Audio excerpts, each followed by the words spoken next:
My name is Mark Hartung, and I'm honored to be here today in this great company of students. In 2019, I participated in a seminar led by Ian Shapiro, which was titled American Democracy and the Promise of Justice. And it was an apt title because in the United States, in many cases, we have the promise of justice, but not always justice itself.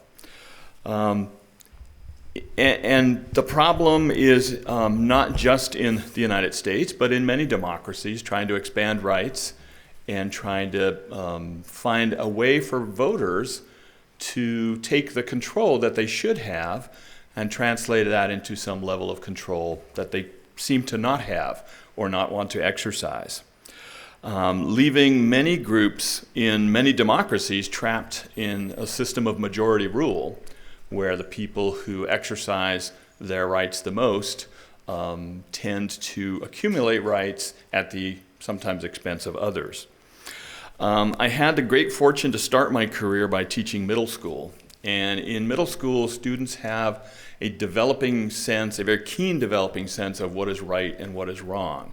And there's often a greater outrage when they're introduced to injustice than one might find in the later grades. So in order to take these ideas and turn them into a curriculum unit, I decided that we would look at an example from the past and then contrast that with an example from the present. So we talked about the abolitionists and the women's suffragettes and how they formed a coalition to work together and expand rights right up until the moment when the 15th Amendment left out the right for women to vote. And then that coalition fell apart.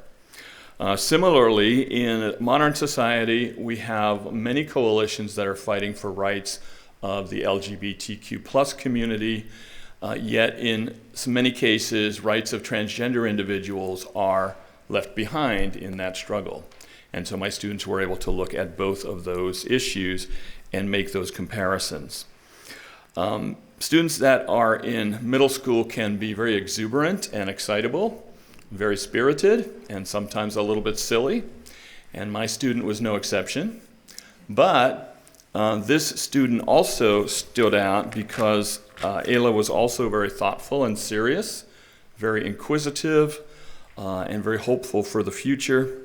And it was a privilege to have her in my classroom. And now that we have both moved on to high school, I wish I had more students like her in 11th and 12th grade as well. So she's going to talk to you a little bit about her experience going through this unit and being in my classroom, and I know you'll enjoy her comments. Thank you.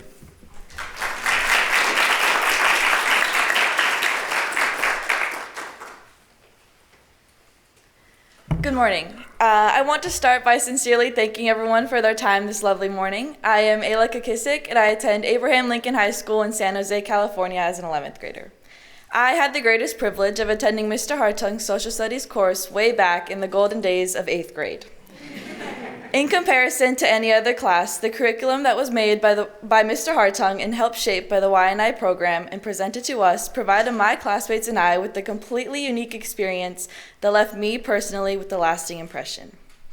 Me being a huge visual learner, I retain knowledge best when it is in the form of images, graphs, tables, charts, maps, colors, and diagrams. As I progressed through my education, I noticed that this aspect is largely less seen in classes, which makes learning more difficult for students like myself. In the courses that I'm taking now, teachers often just spew words at us without giving it any thought or purpose, which disconnects my classmates and I from the will and enjoyment of learning.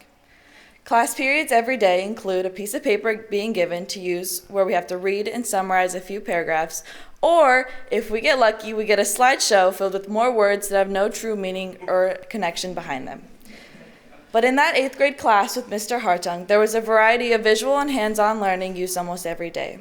From lessons where we were able to create our own posters to lessons where we got to read interesting graphic novels as a class that kept everyone engaged because we were able to collaborate and share our thoughts with classmates, which I wish I can keep experiencing now because it truly opened a new door for me. I never realized till then how important some of the stuff we learn is because I never had a teacher that taught in the way Mr. Hartung did that year. And it enabled us to express our creativity, enriching our educational experience, and it inspired us to think outside of the box, which influenced participation and question asking. As you may know, history lessons aren't particularly interesting by students, but I can say that these lessons that were given made me want to learn further and more in depth with certain topics. Considering the time, we learned about the divided dollar simulation to show how difficult it is for different groups in society to work together. Women and abolitionists worked together to expand rights right before and after the Civil War. But the abolitionists believed that African Americans should have the right to vote before women. Therefore, the 15th Amendment did not include both groups. I enjoyed learning about this because it really connects the view of people and ourselves nowadays. We were always able to work together and generate new ideas as a class, which is what helped me participate. When feedback corrections that we completed in class came around, I felt super confident about what I knew, and it really helped me understand what the lesson was truly about. We would be called upon, and if we didn't respond correctly, we would receive a full explanation of what went wrong, how to repair it, and why. Like I was saying earlier, group work was a really big part of our learning experience. We got to discuss ideas in small groups, and working together allowed us to combine our views and our ideas from different angles. For example, when we discussed the House's passage of a law outlawing discrimination based on sexual orientation and gender identity. The law forbade discrimination against lesbian, gay, bisexual, and transgender individuals in both public and private settings, while also granting them civil rights and civil rights and protections in the workplace, medical facilities, and welfare services. Some people believed that this was essential because the LGBTQ+ people endured outrageous and immoral discrimination, but others disagreed because they thought they were concerned with the safety of women and girls. In order to show the population of smaller groups fighting for rights made it necessary for groups to join forces with others to establish a majority, we were put into teams where we got to create several groups with various cards labeled women, LGBTQ, immigrant, and etc. We shared ideas and opinions and got to find a big picture with our teams.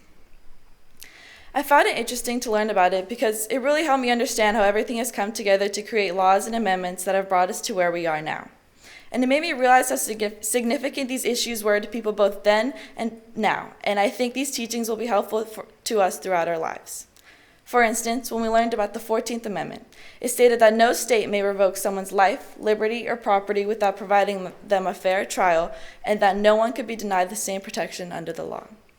People are still treated differently today, notably based on their skin tone, as this was evident from what occurred with George Floyd back in May 2020.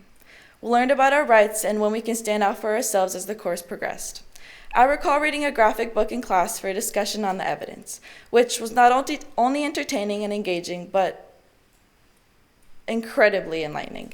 I recall that mandatory sentencing was extremely unjust since it might result in the same term being given to a leader of a drug conspiracy and accessory, which was not fair. A story that really struck with me was Kemba Smith. Smith was sentenced to 30 years because of her boyfriend's illegal drug activities. She was abused by him, mentally and physically. She tried to leave him, but he didn't let her. When they found him dead, they took her to prison only because she was forced by him to participate in his drug activities. Due to mandatory minimum sentencing, the court was unable to take into consideration that Smith was being participated in Hall's illegal activities, such as delivering money to his associates, out of fear for her life. Smith was a first-time offender who committed no violent crimes and received 30 years, and she wasn't even 24.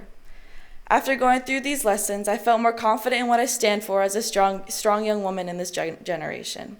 Over the course of the year, I learned things that I am positive will be remarkable and helpful in whatever lies ahead of me. I'd like to thank you all for giving me the time, and I'd like to give a huge thanks to Mr. Hartung for everything that he has done and taught me. Thank you.